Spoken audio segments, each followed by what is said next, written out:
નમસ્કાર મિત્રો, ચેનલનું નામ છે વંદે સંસ્કૃતમ. હું પાઠક હિરેન આપ સૌનું ચેનલમાં સ્વાગત કરું છું. આજના આ વિડીયોમાં આપણે 10મા ધોરણનો સંસ્કૃત વિષયનો 20મો પાઠ ભણીશું, કે જેનું નામ છે તથૈવ તિષ્ઠતિ. તથૈવ અર્થાત એમ જ, યથાવત, અને તિષ્ઠતિ અર્થાત રહે છે. તો આ પાઠના પહેલા શ્લોકના આધારે આ પાઠનું નામ આપવામાં આવ્યું છે. સામાન્ય રીતે પાઠના નામ શાના આધારે નક્કી કરવામાં આવતા હોય છે?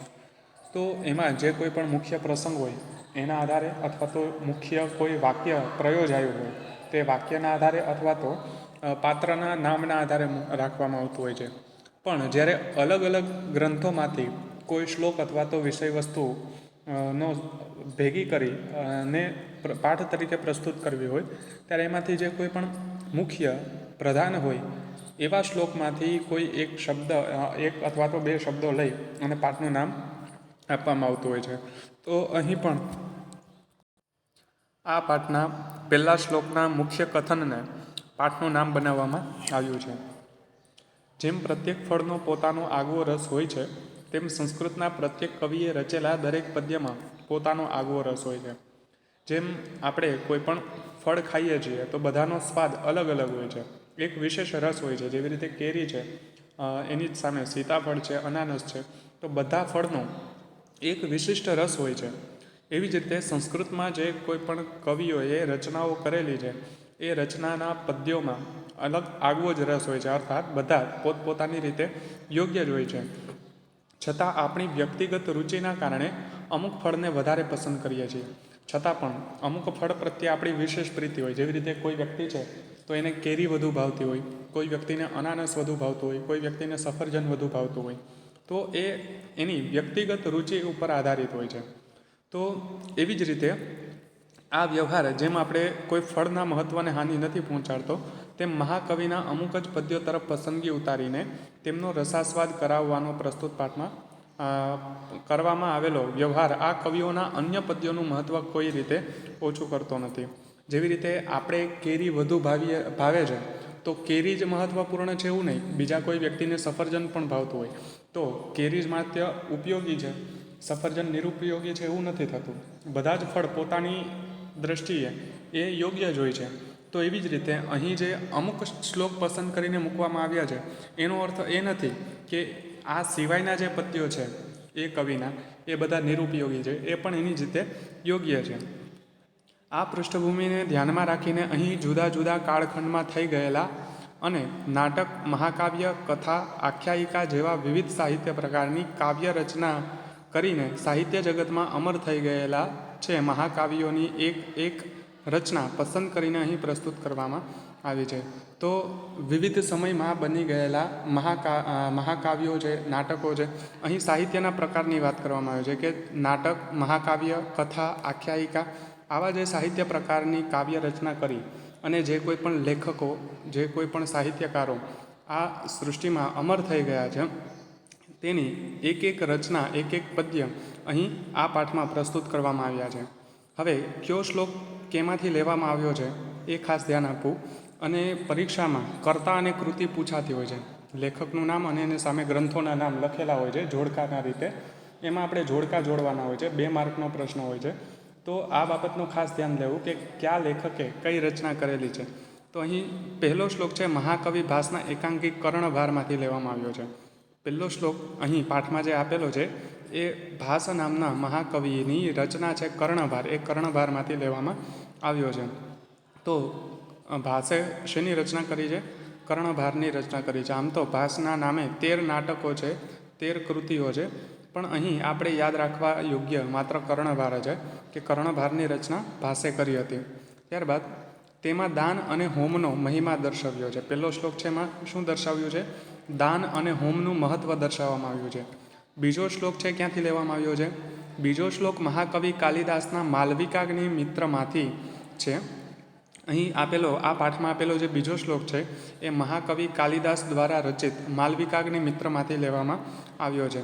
તો કાલિદાસે આમ તો 7 કૃતિઓ રચી છે, પણ અહીં આપેલો શ્લોક છે માલવિકાગ્નિ મિત્ર નામનું એનું જે નાટક છે એ નાટકમાંથી લેવામાં આવ્યો છે. હવે એમાં શું દર્શાવવામાં આવ્યું છે બીજા શ્લોકમાં?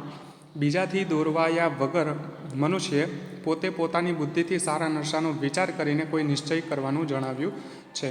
કોઈ આપણે સલાહ આપે અને આપણે એ કાર્ય કરીએ એ યોગ્ય નથી. આપણે આપણી જાતે જ નિર્ણય કરવો જોઈએ અને એ નિર્ણય ઉપર આપણે કાર્ય કરવું જોઈએ. બીજાથી દોરવાયેલો બુદ્ધિવાળો મનુષ્ય છે હંમેશા દુઃખભાગી બનતો હોય છે. ત્યારબાદ ત્રીજો શ્લોક ભવભૂતિના ઉત્તર રામચરિતમાંથી લીધેલા આ ત્રીજા શ્લોકમાં મહાપુરુષોના મનની જે રીતે લાક્ષણિકતા વર્ણવી છે તે દર્શાવે છે કે દરેક મહાપુરુષનું મન વજ્રથી પણ કઠોર અને પુષ્પથી પણ કોમળ હોય છે. ત્રીજો શ્લોક છે ભવભૂતિના ઉત્તર રામચરિતમાંથી લેવામાં આવેલો છે. ઉત્તર રામચરિત એ ભગવાન શ્રી રામની જે ઉત્તર જીવનની કથા છે એ એમાં મુખ્ય કથા વસ્તુ તરીકે છે. તો એમાંથી લીધેલો શ્લોક છે. એમાં મહાપુરુષોના મન કેવા હોય છે એ લક્ષણ દર્શાવવામાં આવ્યું છે. તો મહાપુરુષોના મન છે એ વજ્રથી પણ કઠોર હોય છે, અર્થાત ખૂબ જ ક્યારેક એ ખૂબ જ સખત બની જાય છે, તો ક્યારેક એ પુષ્પથી પણ કોમળ બની જતા હોય છે. ચોથો શ્લોક ગદ્યકાર બાણભટ્ટની રચના તરીકે પ્રસિદ્ધિ પામેલો છે. ચોથો શ્લોક છે એ બાણભટ્ટ નામના ગદ્યકાર કે જેને ગદ્ય સમ્રાટ એવું નામ આપવામાં આવ્યું હતું, એ ગદ્ય સમ્રાટ એવા બાણભટ્ટની રચના છે. અને એમાં શું દર્શાવવામાં આવ્યું છે? દુષ્ટ માણસના સ્વભાવની હકીકત વર્ણવેલી છે. બાણભટ્ટ દ્વારા દુષ્ટ મનુષ્ય હોય એનો સ્વભાવ કેવો હોય એની ઝલક બતાવવામાં આવી છે. પાંચમો શ્લોક નાટ્યકાર શુદ્રકના મૃચ્છકટિકમાંથી પસંદ કરેલો છે. પાંચમો શ્લોક છે એ શુદ્રકની એક રચના છે જેનું નામ છે મૃચ્છકટિક. મૃચ્છકટિકમાંથી આ શ્લોક લેવામાં આવ્યો છે. તેમાં દરિદ્ર માણસના દિલનું દયામણું દુઃખ આલેખાયેલું છે. દરિદ્ર માણસ છે એની અવસ્થા કેવી હોય એ દર્શાવવામાં આવ્યું છે. ત્યારે આ પાઠનો છઠ્ઠો અને છેલ્લો શ્લોક છે એ રવિગુપ્ત નામના કવિની રચના છે, જેમાં સજ્જનની પ્રશંસા સુપેરે કરવામાં આવે છે. ખૂબ જ એવી સજ્જનની પ્રશંસા કરવામાં આવી છે. આ વર્ણનમાં સૂચિત થયેલી હકીકતો આજે પણ એટલી જ પ્રસ્તુત છે. તે મનુષ્ય જીવનનો ભાગ બનવી જોઈએ, તો જ કાવ્યનું શિક્ષણ સફળ બની શકે છે. હવે માત્ર આ પરીક્ષાના માટે જ આ શ્લોકો તૈયાર કરવા એવું નથી, પણ અહીં વર્ણવેલી જે બાબતો છે, જે જ્ઞાન છે, એને આપણે આપણા જીવનમાં આપણી ક્રિયામાં એને પ્રયોજવું જોઈએ. તો આવો પહેલેથી પાઠની શરૂઆત કરીએ. પહેલો શ્લોક છે એ ભાસની રચના છે, મહાકવિ ભાસ. ભાસના કર્ણભાર નામના નાટકમાંથી આ લેવામાં આવેલું છે. કર્ણભારની કથા વસ્તુનો એક વિડીયો મેં બનાવેલો છે, જે પ્લેલિસ્ટમાં જઈ અને તમે એને જોઈ શકો છો. શિક્ષા ક્ષયમ ગચ્છતિ કાલ પર્યયાત સુબદ્ધ મૂલા નિપતંતિ પાદપા જલમ જલસ્થાન ગતમ ચ શુષ્યતિ ભૂતમ ચ દત્તમ ચ તથૈવ તિષ્ઠતિ. અહીં હોમ કરવો અથવા યજ્ઞ કરવું અને દાન કરવાનું મહત્ત્વ દર્શાવવામાં આવ્યું છે. બધી જ બાબતો છે એ સમય પસાર થતાં નષ્ટ થતી જાય છે. કોઈ પણ બાબત યથાવત નથી. કોઈ પણ વ્યક્તિ અથવા તો કોઈ પણ વસ્તુ એ ચિરંજીવ નથી. એ સમય જ્યારે બદલતો જાય છે ત્યારે એ વસ્તુ નષ્ટ થતી જતી હોય છે, પણ હોમેલું અને દાન કરેલું જે છે એ યથાવત રહે છે. શિક્ષા ક્ષયમ ગચ્છતિ કાલ પર્યયાત. શિક્ષા અર્થાત શિક્ષા, વિદ્યા, જ્ઞાન. ક્ષયમ ગચ્છતિ નાશ પામે છે. ક્ષયમ અર્થાત ક્ષય અને ગચ્છતિ અર્થાત પામે છે. ક્ષય પામે છે અર્થાત નાશ પામે છે. ક્યારે? કાલ પર્યયાત. કાલ એટલે કે સમય અને પર્યયાત એટલે કે બદલતા. સમય બદલતા શિક્ષા નાશ પામે છે. જ્યારે આપણે કોઈ પણ બાબત કંઠસ્થ કરેલી હોય અને એનું જો રિવિઝન ન કરીએ તો લાંબા સમયે છે એ ભૂલાઈ જતું હોય છે. ઉદાહરણ તરીકે આપણે 8મા ધોરણમાં જે કોઈ પણ સંસ્કૃતના પાઠ્યપુસ્તકમાં આવતા શ્લોકો આપણે યાદ કરેલા હોય અને અત્યાર સુધી આપણે એનું રિવિઝન ન કર્યું હોય અને અત્યારે જો એક શ્લોક આપણી સામે આવે તો કંઠસ્થ કરેલો હતો છતાં પણ આપણે એ શ્લોક અત્યારે યાદ રહેતો નથી, આપણે એ ભૂલી ગયા છીએ. તો સમય જ્યારે પસાર થાય ત્યારે શિક્ષા પણ નાશ પામે છે, વિદ્યા છે એ પણ નાશ પામે છે, ભૂલાઈ જતી હોય છે. સુબદ્ધ મૂલા નિપતંતિ પાદપા. સુબદ્ધ મૂલા. સુબદ્ધ મૂલમ યસ્ય સહ. અહીં બહુવ્રીહી સમાસ છે. સુબદ્ધ અર્થાત મજબૂત અને મૂળ અર્થાત મૂળ. તો મજબૂત મૂળવાળા, જેના મૂળ મજબૂત છે એવા પાદપાહા. પાદપાહા અર્થાત વૃક્ષો. વૃક્ષને પાદપહ કહેવામાં આવે છે, જે પગેથી પોતાનું મૂળથી એ પાણી પીવે છે એટલા માટે પાદપહ કહેવામાં આવે છે. તો પાદપહ અર્થાત વૃક્ષો નિપતંતી. નિપતંતી અર્થાત પડી જાય છે. જેના મૂળ મજબૂત હોય એવા વૃક્ષો પણ જ્યારે સમય પસાર થાય ત્યારે એ પડી જતા હોય છે. જલમ જલસ્થાન ગતમ ચ શુષ્યતિ. જલસ્થાન ગતમ જલમ, જલમ અર્થાત પાણી, પાણીનું એક વિશેષણ આપવામાં આવ્યું છે. કેવું પાણી? જલસ્થાન ગતમ, જલસ્થાન અર્થાત જળાશયમાં, અને ગતમ એટલે કે રહેલું, પ્રાપ્ત થયેલું. તો જળાશયમાં રહેલું જળ પણ શુષ્યતિ, શુષ્યતિ અર્થાત સુકાઈ જાય છે. જ્યારે ચોમાસું આવે છે, વરસાદ વરસે છે, તો જળાશય આખું પાણીથી ભરાઈ જાય છે. પણ ફરી જ્યારે ઉનાળો આવે છે ત્યારે એ જળાશય પણ સુકાઈ ગયું હોય છે. તો સમય જતાં જળાશયમાં રહેલું જળ છે એ પણ સુકાઈ જાય છે. પણ હુતમ અર્થાત હોમેલું, યજ્ઞ કરીએ ત્યારે જે આહુતિ આપીએ છીએ એને કહેવાય હોમ. તો હોમ કરેલું, અને દત્તમ અર્થાત દાન કરેલું, આપણે જ કોઈને વસ્તુ દાનમાં આપેલી છે તો એ દાન કરેલું પુણ્ય તથૈવ તિષ્ઠતિ, તથૈવ અર્થાત તેમજ, અને તિષ્ઠતિ અર્થાત રહે છે, યથાવત રહે છે, એમાં કોઈ ફેરફાર થતો નથી. આપણા શાસ્ત્રોમાં એવું કહેવામાં આવ્યું છે કે આપણે કોઈ પણ પુણ્ય કરીએ છીએ તો એ પુણ્ય છે આપણા, માની લો કે આપણે જે એને રાખીએ છીએ, આપણા એ એકાઉન્ટમાં જમા થાય છે. પણ જ્યારે કોઈ પાપ કર્મ કરીએ છીએ તો એ પુણ્ય કર્મ બાદ બની જાય છે, બાદ બાકી થઈ જાય છે એની. અર્થાત કોઈ ઋષિમુનિઓ છે એ પણ તપ કરે છે અને પુણ્ય પ્રાપ્ત થાય છે, પણ જ્યારે એ કંઈક ચમત્કાર બતાવે છે તો એનું પુણ્ય છે ક્ષીણ થઈ જાય છે, દરેક પુણ્ય. પણ હોમ કરવાથી અને દાન કરવાથી જે પુણ્ય આપણે પ્રાપ્ત થયું હોય એ પુણ્યનો ક્યારેય નાશ થતો નથી. આપણે કોઈ પુણ્યકર્મ કરીએ છીએ તો એ પુણ્યકર્મના પ્રતાપે એવું કહેવામાં આવે કે આપણે સ્વર્ગની પ્રાપ્તિ થાય. તો સ્વર્ગનું સુખ જેમ ભોગવી લઈએ એમ આપણું પુણ્ય છે ક્ષીણ થઈ જાય છે, અને ફરી પાછો આપણે જન્મ લેવો પડે છે. પણ હોમ કરવાથી અને દાન કરવાથી, અર્થાત યજ્ઞ કરવાથી અને દાન કરવાથી જે પુણ્યની પ્રાપ્તિ થાય છે એ પુણ્ય યથાવત રહે છે. તો ભાસે આ શ્લોક છે કર્ણભારમાં કહ્યો છે. કર્ણભારમાં કર્ણ જ્યારે પોતાના કવચ કુંડલનું દાન ઇન્દ્રને કરી દે છે ત્યારે એ આ શ્લોક બોલે છે. ત્યારે શલ્યાએ એને એમ કીધું હોય કે તમે ઇન્દ્ર વડે છેતરાયા છો, પણ કર્ણ કહે છે કે ખરેખર હું નહીં, પણ ઇન્દ્ર મારા વડે છેતરાયો છે, કારણ કે તેણે મહાપુણ્યની મને પ્રાપ્તિ કરાવેલી છે.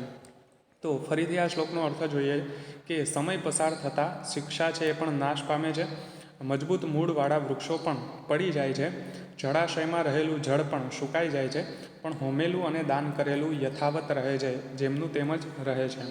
તથૈવ એની સંધિ છૂટી પાડશું ત્યારે તથા પ્લસ એવ. બીજા શ્લોક તરફ આગળ વધીએ. સૌ પ્રથમ તેનું ઉચ્ચારણ જોઈએ. પુરાણ મિત્યે વનસાધુ સર્વમ ન ચાપી કાવ્યમ નવમિત્યવદ્યમ સંતઃ પરીક્ષ્યાન્ય તરદ ભજંતે મૂઢઃ પરપ્રત્યયનેય બુદ્ધિ. અહીં આ શ્લોક છે એ કાલિદાસ દ્વારા રચિત છે, અને માલવિકાગ્નિ મિત્ર નામનું એનું જે નાટક છે એમાંથી આ શ્લોક લેવામાં આવ્યો છે. શું કહે છે કાલિદાસ? પુરાણમ ઇત્યેવ ન સાધુ સર્વમ. પુરાણમ અર્થાત જૂનું, ઇત્યેવ એટલે કે જૂનું જ સાહિત્યની વાત કરે છે અહીં, કે જૂનું સાહિત્ય, ન અર્થાત નથી, સાધુ અર્થાત સારું, અને સર્વમ એટલે કે બધું જ. જે જૂનું સાહિત્ય છે એ બધું જ સારું નથી, એમાં કંઈક દોષ પણ રહેલા છે. ન ચાપી, ન અર્થાત નથી, ચ અપી સંધિ છૂટી પાડીએ ત્યારે ચ પ્લસ અપી, ચાપી શબ્દની સંધિ શું છૂટી પડશે? ચ પ્લસ અપી. જ્યારે નવમ અર્થાત નવું, કાવ્યમ એટલે કે કાવ્ય, અવદ્યમ, અવદ્યમ એટલે કે અનિંદનીય, નવું કાવ્ય છે, નવું સાહિત્ય છે એ પણ અનિંદનીય નથી, અર્થાત એની પણ નિંદા થઈ શકે એમ છે, એમાં પણ ઘણી બધી ભૂલો છે, એમાં પણ ઘણા બધા દોષ છે. તો જૂનું સાહિત્ય છે એ પણ બધું જ સારું નથી, અને નવું કાવ્ય પણ અનિંદ્ય નથી, અનવદ્યમ, અનવદ્યમ અર્થાત અનિંદ્ય, જેની નિંદા ન થઈ શકે એને કહેવાય અનિંદ્ય. તો અનિંદ્ય નથી અર્થાત એ નિંદા યોગ્ય છે, એમાં પણ ઘણી એવી બાબતો છે કે જે ભૂલ ભરેલી છે અથવા તો દોષયુક્ત છે. તો હવે આપણે શું કરવું જોઈએ? આપણે એવો પ્રશ્ન થાય કે તો જૂના સાહિત્યનું અધ્યયન કરવું કે નવા સાહિત્યનું અધ્યયન કરવું, એ આપણા ઉપર ડિપેન્ડ કરે છે. અહીં કહ્યું છે સંતઃ પરીક્ષાન્ય તરત ભજનતે. સંતઃ અર્થાત સજ્જન, સારો માણસ, પરીક્ષાન્ય તરત સંધિ છૂટી પાડશું ત્યારે પરીક્ષ્ય પ્લસ અન્ય તરત. પરીક્ષ્ય અર્થાત પરખીને, ચકાસીને. પરીક્ષ્ય શબ્દમાં સંબંધક કૃદંત છે, ય પ્રત્યય થયેલો છે. પરીક્ષ્ય અર્થાત પરખીને અથવા તો ચકાસીને, અન્ય તરત એટલે કે અન્યને, ભજનતે અર્થાત સેવે છે, ભજે છે. તો સજ્જન વ્યક્તિ છે એ પરખે, જૂના અને નવા સાહિત્યને પરખે છે, એમાંથી જે યોગ્ય લાગે અર્થાત જે સાચું લાગે એને એ સેવે છે. જ્યારે મૂર્ખ વ્યક્તિ છે કેવો હોય છે?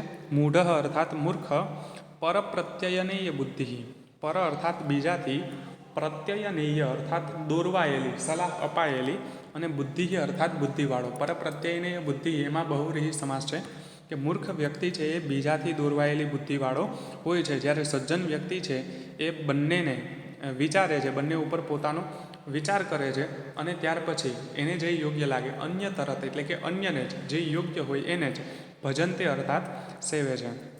તો અહીં સાહિત્યની વાત કરવામાં આવી છે, પણ આપણે સલાહ પણ લઈ શકીએ છીએ કે આપણે કોઈ સમસ્યામાં હોઈએ તો ઘણા બધા વ્યક્તિ છે એની એવી આદત હોય છે કે મફતમાં સલાહ આપવા માટે આવી જાય છે. આપણે જ્યારે આપણી સમસ્યા કોઈને કહીએ છીએ તો એના માટે કોઈને કોઈ નિરાકરણ એની પાસે હોય જ, એ સલાહ આપે જ. તો એ સલાહ યોગ્ય છે કે નહીં, એવું નહીં કે એણે કીધું તો આપણે સલાહ માની જ લેવી. એ સલાહ જો યોગ્ય હોય તો જ આપણે એનું સેવન કરવું જોઈએ, એ સલાહ પર આગળ વધવું જોઈએ. જ્યારે મૂર્ખ વ્યક્તિઓનો સ્વભાવ કેવો હોય કે પોતાની જાતે વિચારતા નથી, એ કોઈ સલાહ આપે એ બીજા દોરવાય, બીજા જેમ કહે એ જ પ્રકારે કરતા રહે, એ પોતાની બુદ્ધિથી વિચાર કરતા નથી. તો શ્લોકનો ભાવ શું છે કે જ્યારે આપણી સામે બે અથવા તો બે કરતાં વધુ વિકલ્પ હોય ત્યારે કોક કહે એમ આપણે ન કરવું જોઈએ, આપણે જે યોગ્ય લાગે એમ કરવું જોઈએ. ઉદાહરણ તરીકે અત્યારે તમે 10મા ધોરણમાં અભ્યાસ કરી રહ્યા છો. હવે તમારા માટે એક મોટો યક્ષ પ્રશ્ન છે કે 10મા ધોરણ પછી શું કરવું, આર્ટ્સ રાખવું, કોમર્સ રાખવું કે સાયન્સ રાખવું કે નવો વિકલ્પ પસંદ કરવો. તો આ એક સમસ્યા છે તમારા માટે.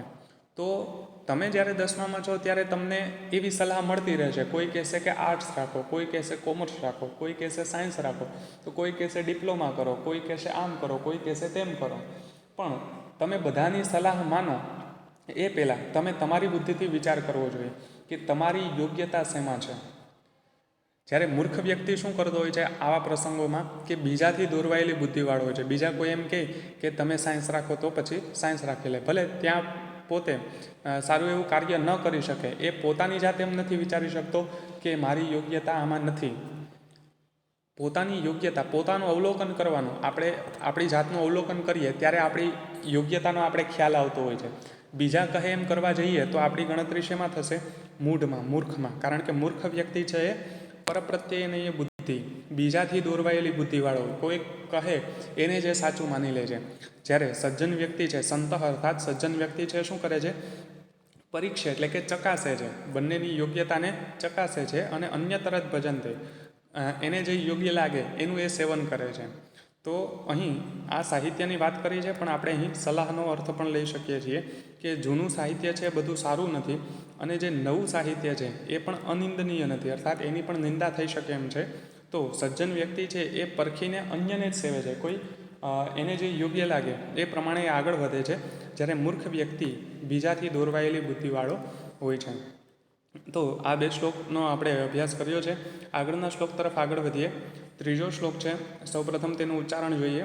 વજ્રાદપી કઠોરાણી મૃદુની કુસુમાદપી લોકોત્તરાણામ ચેતાંસી કોનું વિજ્ઞાતું અર્હતિ. આ રચના ભવભૂતિ દ્વારા કરવામાં આવી છે અને ઉત્તર રામચરિત નામનું એક સુંદર નાટક છે. ભવભૂતિ છે એ કરુણ રસ એને હસ્તગત થયેલો છે અને ઉત્તર રામચરિત છે એમાં કરુણ રસ આલેખાયેલો છે. તો ભવભૂતિએ આ શ્લોક આપેલો છે. આ શ્લોકમાં ઉત્તમ લોકોના મન, જે શ્રેષ્ઠ લોકો છે, મહાપુરુષો છે, એના મનની અવસ્થા વ્યક્ત કરી છે કે ઉત્તમ પુરુષોના મન કેવા હોય. વજ્રાદપી કઠોરાણી, વજ્રાદપી સંધિ છૂટી પાડશું ત્યારે વજ્રાત પ્લસ અપી, વજ્ર એ એક પ્રકારનું ઇન્દ્રનું હથિયાર છે, અથવા તો વજ્રને આપણે લોખંડ પણ કહી શકીએ છીએ કે લોખંડથી પણ, અપી અર્થાત પણ, તો વજ્રાત અપી એટલે કે વજ્રથી પણ, કઠોરાણી અર્થાત કઠોર, વજ્રથી પણ કઠોર હોય છે. વજ્ર છે એક ઇન્દ્રનું હથિયાર છે.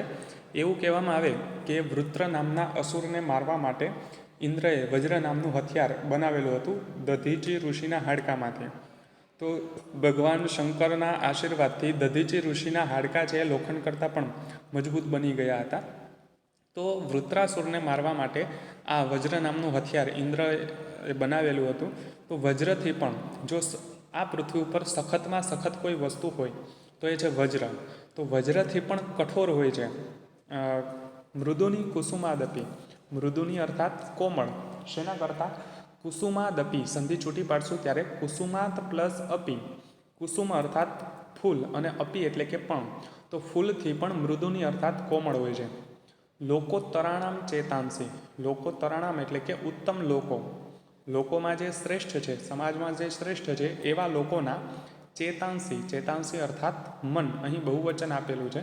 તો લોકોત્તરાણામ ચેતાંસી, ઉત્તમ લોકોના મન, મહાપુરુષોના મન, કોનું વિજ્ઞાતું અર્હતિ, નું અર્થાત ખરેખર, કહ એટલે કે કોણ, વિજ્ઞાતુમ અર્હતિ સંધિ છૂટી પાડશું ત્યારે વિજ્ઞાતુમ પ્લસ અર્હતિ, વિજ્ઞાતુમ એમાં હેત્વર્થ કૃદંત છે, વિજ્ઞાતુમ અર્થાત જાણી અને અર્હતિ અર્થાત શકે.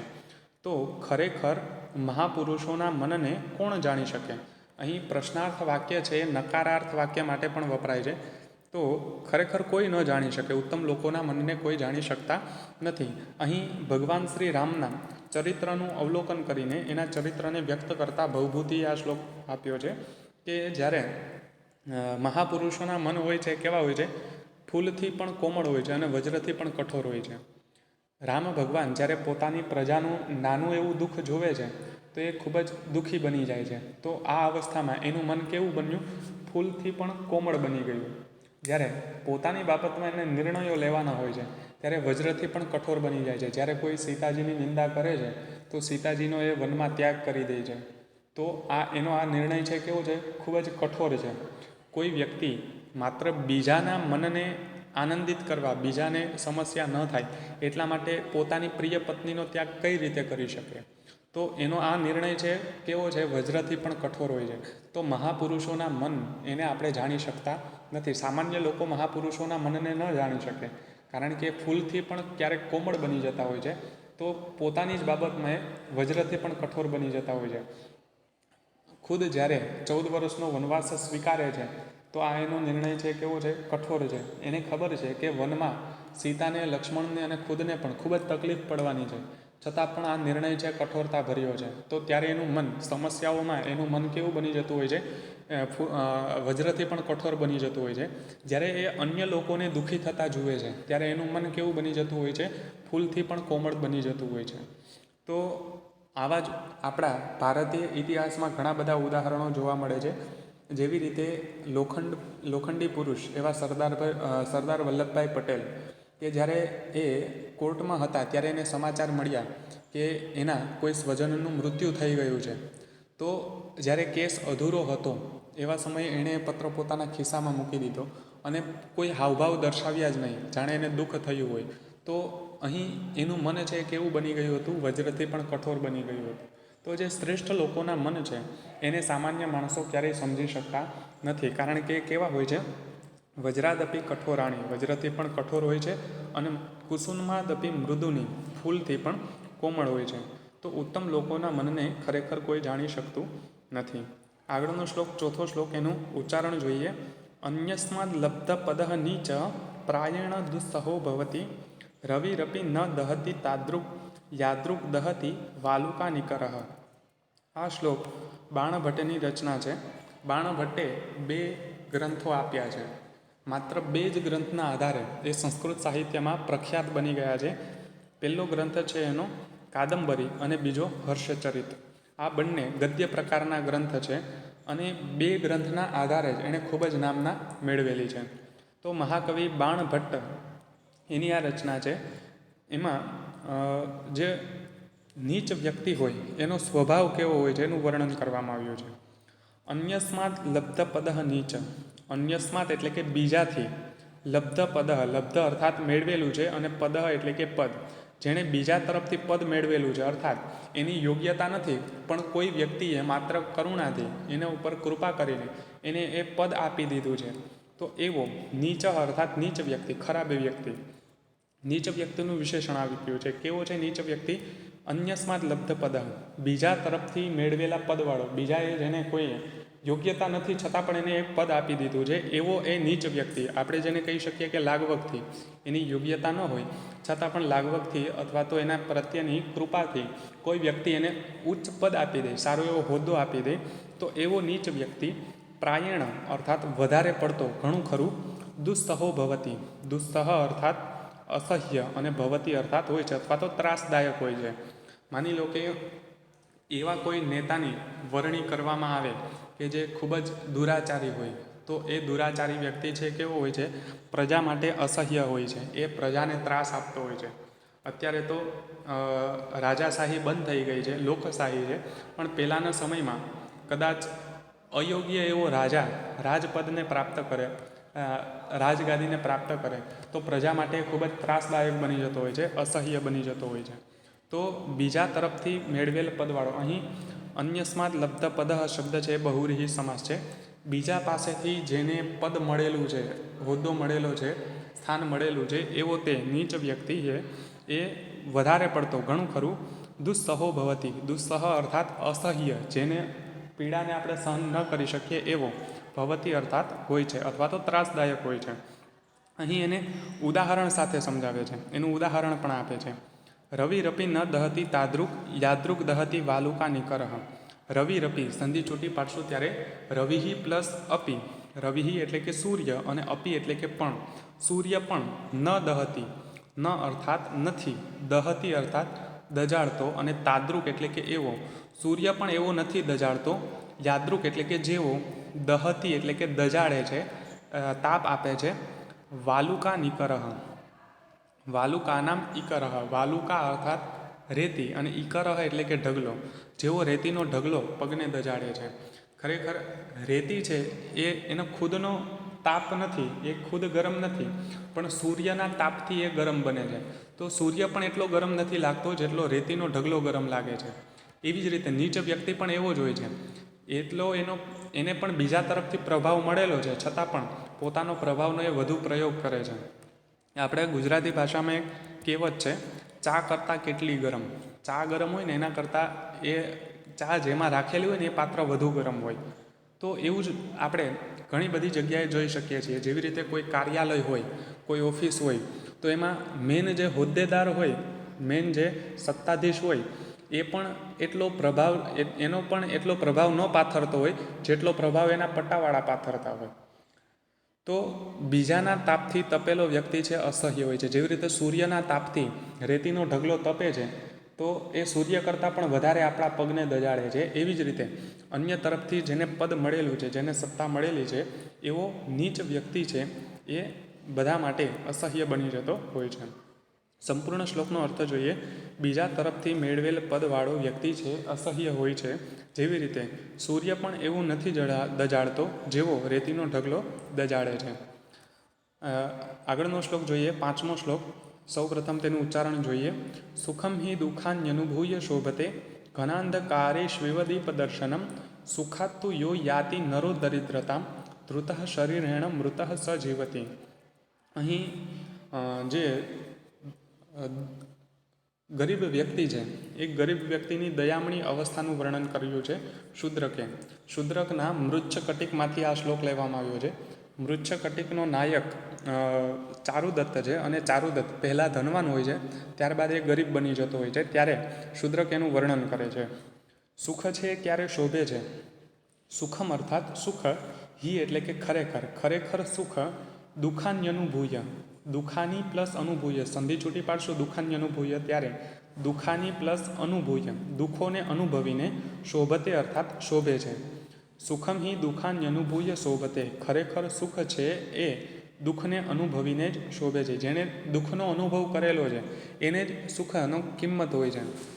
કોઈ પણ બે બાળક છે, એકનો જન્મ સામાન્ય પરિવારમાં થયેલો છે, અને બીજાનો જન્મ છે એ સુખી કુટુંબમાં થયેલો છે. તો સુખી કુટુંબનો જે બાળક છે એને સુખની કિંમત નથી હોતી. જ્યારે દુઃખી બાળક છે, જે નિર્ધન છે, એવા વ્યક્તિ છે જેને સુખ નથી પ્રાપ્ત થયેલું, એને સુખની કિંમત હોય છે. તો સુખનો અનુભવ, સાચા સુખનો અનુભવ ક્યારે થાય? કે જ્યારે દુઃખને અનુભવેલું હોય તો એ સુખને અનુભવી શકે છે. એને પણ એક ઉદાહરણ સાથે સમજાવ્યું છે. ઘન અંધકારેશુ ઇવ દીપ દર્શનમ. ઘન અર્થાત ઘનઘોર, અંધકારેશુ અર્થાત અંધકારમાં, દીપ દર્શનમ દીવાના દર્શનની, ઇવ એટલે કે જેમ. જેવી રીતે ઘોર અંધકાર જેણે અનુભવેલો છે એને દીવાનું દર્શન અર્થાત પ્રકાશની કિંમત હોય છે. અહીં ઘનાંધકારે શ્વિવ એવો શબ્દ આપેલો છે. સંધિ છૂટી પાડશું ત્યારે ઘનાંધકારેશુ પ્લસ ઇવ, તો ઘન અંધકારમાં, ઘનઘોર અંધકારમાં દીપ દર્શનમ ઇવ, દીવાના દર્શનની જેમ સુખમ એટલે કે સુખ દુઃખાની અનુભૂય, દુઃખોને અનુભવીને શોભતે અર્થાત શોભે છે. કહેવાનો ભાવ શું છે કે જેણે દુઃખનો અનુભવ કરેલો છે એને સુખની કિંમત હોય છે. જેણે દુઃખનો જ અનુભવ નથી કરેલો એને સુખની કિંમત હોતી નથી. ગંગા કિનારે રહેતા લોકો છે એને ગંગા નદીની કિંમત હોતી નથી. જ્યારે બીજા સ્થળોએ રહેતા લોકો છે એ પૈસા ખર્ચીને પણ, એટલી જહેમત ઉઠાવીને પણ એ ગંગાના જલમાં સ્નાન કરવા જાય છે. જ્યારે ગંગા કિનારે રહેતો વ્યક્તિ છે એને ગંગાની કિંમત નથી હોતી. એ ગંગાને મલિન કરતો હોય છે, એની પવિત્રતાને નથી સમજતો. એવી જ રીતે જેણે દુઃખનો અનુભવ જ નથી કરેલો એવા વ્યક્તિને જેણે દુઃખનો અનુભવ જ નથી કરેલો એવા વ્યક્તિ છે એને સુખની કિંમત નથી થવાની. કારણ કે દુઃખનો અનુભવ કરેલો હોય તો જ એને સુખની કિંમત થાય છે.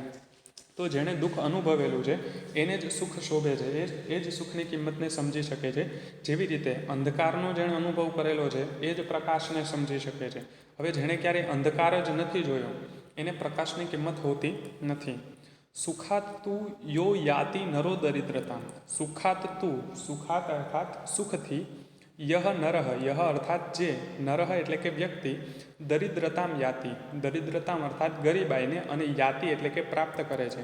સુખમાંથી જે વ્યક્તિ ગરીબાઈ પ્રાપ્ત કરે છે, અર્થાત પહેલાં જે સુખી હોય અને સમય જતાં જે દરિદ્ર બની જાય, ગરીબ બની જાય, એવો વ્યક્તિ, સહ અર્થાત તેવો વ્યક્તિ, ધૃતઃ શરીરેણ, શરીરને ધારણ કરીને, મૃતઃ અર્થાત મરેલો, જીવતી અર્થાત જીવે છે. તે શરીર તો ધારણ કરે છે પણ એનું જીવન છે કેવું હોય, મરેલા સમાન હોય, મૃત સમાન હોય છે.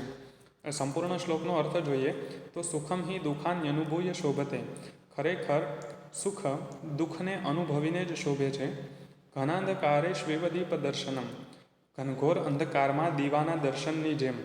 તો જ્યારે ભાષાંતર કરીએ છીએ ત્યારે આ પંક્તિને આગળ લઈ લેવાની કે જેવી રીતે ઘનઘોર અંધકારમાં દીવાના દર્શનની જેમ સુખ છે એ દુઃખનો અનુભવ કરીને શોભતું હોય છે. સુખમાંથી જે વ્યક્તિ દરિદ્રતા મેળવે છે તે શરીર ધારણ કરતા હોવા છતાં મરેલાની જેમ જીવતો હોય છે. તો જેણે સુખ ભોગવેલું છે એને જ્યારે દુઃખ આવે છે ત્યારે એવું જીવન એના માટે ખૂબ જ કષ્ટદાયક બની જતું હોય છે. જેણે પહેલેથી જ દુઃખ અનુભવેલું છે એના જીવનમાં આગળ જતાં દુઃખ આવે તો પણ એની તો આદત બની ગઈ હોય છે. પણ જે પહેલાં વ્યક્તિ સુખી હોય અને પછી જો દરિદ્રતા પામે તો એનું જીવન છે એ ખૂબ જ કષ્ટદાયક બની જતું હોય છે. આગળનો શ્લોક જોઈએ, 6ઠ્ઠો શ્લોક, અંતિમ શ્લોક છે આ પાઠનો, જે રવિગુપ્ત નામના લેખકની રચના છે. અહીં સજ્જન મનુષ્યના સ્વભાવનું વર્ણન કરવામાં આવ્યું છે કે સજ્જન મનુષ્ય છે એ એના પ્રાણાંતે પણ એ પોતાનો સ્વભાવ ક્યારેય છોડતો નથી. સુજનઃ, સુ અર્થાત સારો અને જનઃ અર્થાત વ્યક્તિ, સુજનઃ અર્થાત સારો વ્યક્તિ, સજ્જન વ્યક્તિ, ન યાતિ, ન અર્થાત નથી, અને યાતિ અર્થાત પ્રાપ્ત કરતો, મેળવતો. સારો વ્યક્તિ છે પ્રાપ્ત નથી કરતો. શું પ્રાપ્ત નથી કરતો? વૈરમ એટલે કે વેર, કોઈ વ્યક્તિ પ્રત્યે કુભાવ પ્રાપ્ત કરતો નથી. સજ્જન વ્યક્તિ છે એ કોઈ સાથે વેર નથી બાંધતો. કેવો સજ્જન વ્યક્તિ? પરહિત નિરતઃ, સજ્જનની અહીં વિશેષતા વર્ણવી છે, એનું વિશેષણ આપ્યું છે. કેવો સજ્જન વ્યક્તિ? પરહિત નિરતઃ, પર અર્થાત બીજાના હિત એટલે કે હિતમાં અથવા તો કલ્યાણમાં, અને નિરત અર્થાત જોડાયેલો, જે હંમેશા બીજાનું કલ્યાણ કરતો રહે છે એવો સજ્જન વ્યક્તિ ક્યારેય વેરને પ્રાપ્ત કરતો નથી અથવા તો કોઈ સાથે વેરના સંબંધ હોતો નથી. કેવા સમયે પણ વેર નથી પ્રાપ્ત કરતો? વિનાશ કાલે બી, વિનાશના સમયે પણ, પોતાનો વિનાશ થવો નિશ્ચિત હોય એવા સમયે પણ બીજાના હિતમાં જોડાયેલો સજ્જન વ્યક્તિ છે વેર પ્રાપ્ત કરતો નથી. કદાચ એનું મૃત્યુ થાય છતાં પણ એ પોતાની સજ્જનતા છોડતો નથી. કેવો સજ્જન? કે જે બીજાના હિતમાં જોડાયેલો છે તેવો. અહીં પરહિત નિરતઃ એ બહુવ્રીહી સમાસ છે. પરહિત શબ્દ ખાલી હોય તો એ ષષ્ઠી તત્પુરુષ સમાસ છે. બીજાનું હિત એ ષષ્ઠી તત્પુરુષ અને પરહિત નિરત એ બહુવ્રીહી સમાસ. તો બીજાના હિતમાં જોડાયેલો છે તેવો તે સજ્જન વ્યક્તિ પોતાના વિનાશના સમયે પણ વેર પ્રાપ્ત કરતો નથી, અર્થાત કોઈ સાથે વેરભાવ બાંધતો નથી. કોઈ સજ્જન વ્યક્તિને કોઈ દુર્જન વ્યક્તિ છે પરેશાન કરે છે છતાં પણ એ દુર્જન વ્યક્તિની એ નિંદા નથી કરતો, એના પ્રત્યે વેરભાવ રાખતો નથી. એને ઉદાહરણ સહિત સમજાવે છે કે છેદેપી ચંદન તરુવું, છેદ અર્થાત કાપવું, છેદ અર્થાત શું થાય? કાપવું. અપી એટલે કે છતાં, કાપવા છતાં. કોને? ચંદન તરવું. ચંદન તરવું, ચંદનનું તરવું, તરવું એટલે કે ઝાડ. તો ચંદનના ઝાડને કાપવા છતાં પણ તે ચંદનનું ઝાડ કુઠારસ્ય, કુઠાર અર્થાત કુહાડી, તો કુઠારસ્ય એટલે કે કુહાડીના મુખમ એટલે કે મુખને, પાનાને, કુહાડીની આગળ જે લોખંડનું પાનું હોય એને કહેવાય કુઠારસ્ય મુખમ. કુહાડીના મુખને સુરભયતી એટલે કે સુવાસિત કરે છે, સુગંધિત કરે છે. તો અહીં સજ્જન છે એને ચંદનના વૃક્ષની સમાન સરખાવ્યો છે, ચંદનના વૃક્ષ સાથે સરખાવ્યો છે કે સજ્જન વ્યક્તિને કોઈ અહિત કરે છતાં પણ એ કોઈ સાથે વેરભાવ બાંધતો નથી. જેવી રીતે જે ચંદનનું વૃક્ષ છે એને કુહાડી છે કાપે છે છતાં પણ ચંદનનું વૃક્ષ પોતાનો સ્વભાવ નથી મૂકતો. એનું કામ શું છે? સુવાસિત કરવું, સુગંધિત કરવું. તો કુહાડી એને કાપતી હોવા છતાં પણ એ કુહાડીના મુખને કેવું કરે છે? સુરભયતી, સુરભયતી અર્થાત સુગંધિત બનાવી દે છે. એને કાપે છે, એની અહિત કરે છે, ચંદનના વૃક્ષનું અહિત કરે છે આ કુહાડી, એને કાપે છે છતાં પણ એ એના મુખને, એના આગળનું જે લોખંડનું પાનું હોય એને સુરભયતી અર્થાત સુવાસિત કરે છે. તો સજ્જનનો સ્વભાવ કેવો હોય છે કે કોઈ વ્યક્તિ તેનું અકલ્યાણ કરે, અહિત કરે છતાં પણ એના સાથે વેરભાવ ન રાખે, એનું પણ એ કલ્યાણ કરતો રહે છે, એને પણ એ માફ કરી દેતો હોય છે. મહાવીર સ્વામીનો એક પ્રસંગ યાદ આવે છે કે મહાવીર સ્વામી એક વનમાં બેસી અને જ્યારે તપ કરતા હતા તો એવા સમયે ત્યાંથી અમુક ગોવાળ નીકળે છે. એ ગોવાળના પશુઓ છે ખોવાઈ ગયા હોય છે. તો એને પૂછે છે કે તમે અમારા પશુઓને જોયા છે? તો મહાવીર સ્વામી છે ધ્યાનમગ્ન છે. એવા સમયે પેલા ગોવાળ છે એ પોતાના હાથથી કોઈ એક શૂળ એટલે કે લાંબો કાંટો લે છે અને મહાવીર સ્વામીના કાનમાં એ ભૂંકી દે છે. છતાં પણ મહાવીર સ્વામી છે એના પ્રત્યે ગુસ્સો નથી કરતા. આવો જ બીજો પ્રસંગ તમે સાંભળેલો હશે કે એક વખત એક ઋષિમુનિ સાંજના સમયે નદીમાં સ્નાન કરવા માટે જાય છે. તો નદીના પાણીમાં એ જુએ છે કે એક વીંછી પાણીમાં તણાતો જાય છે. તો ઋષિ છે, સજ્જન છે, તો એનો સ્વભાવ હોય છે કે દરેક જીવ માત્રનો એને કલ્યાણ કરવું. તો એ પોતાના હાથથી એ વીંછીને પકડી અને કિનારા ઉપર મૂકી દે છે. તો જ્યારે લઈને આવતા હોય છે તો વીંછી એને હાથમાં ડંખ મારે છે. તો મુનિ એના પ્રત્યે ક્રોધ નથી કરતા, એ કિનારે એને મૂકી અને પાછા એ જળમાં સ્નાન કરવા માટે ચાલ્યા જાય છે. થોડો સમય થાય કે એ વીંછી ફરી પાછો ત્યાં જ આવે છે, પાણીમાં તરતો તરતો, નદીના પ્રવાહમાં તરતો તરતો. તો ફરીથી એ ઋષિ એને પકડી અને એ નદીના કિનારે મૂકી દે છે. તો ત્યારે પણ પેલો વીંછી એને ડંખ મારે છે.